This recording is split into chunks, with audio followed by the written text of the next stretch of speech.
ত্রিপুরার গোমতী নদীর উজানে ডোম্বর বাঁধ খুলে দেওয়ায় প্লাবিত হয় বাংলাদেশের দক্ষিণ পূর্বাঞ্চল। ভারী বর্ষণ ও ভারত থেকে নেমে আসা ঢলে সৃষ্ট বন্যায় 11 জেলায় মৃতের সংখ্যা বেড়ে দাঁড়িয়েছে 23 জনে। এসব জেলায় ক্ষতিগ্রস্ত হয়েছে 57 লাখেরও বেশি মানুষ। এ ক্ষতের দাগ না মুছতেই ফের দুঃসংবাদ এসেছে ভারত থেকে।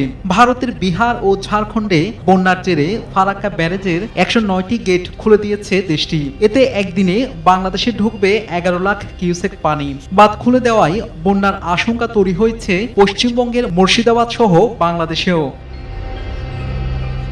নদ নদী বিষয়ক গবেষণা প্রতিষ্ঠান রিভারাইন পিপলের পরিচালক জানান, ফারাক্কার গেট খুলে দেওয়ার বিষয়টি খুবই বিপজ্জনক। এর ফলে দেশের রাজশাহী, চাঁপাইনবাবগঞ্জ, পাবনা, সিরাজগঞ্জ, কুষ্টিয়া, রাজবাড়ী ও মানিকগঞ্জ সহ আশপাশের জেলাগুলোতে প্লাবিত হবে বলে আশঙ্কা করা হচ্ছে।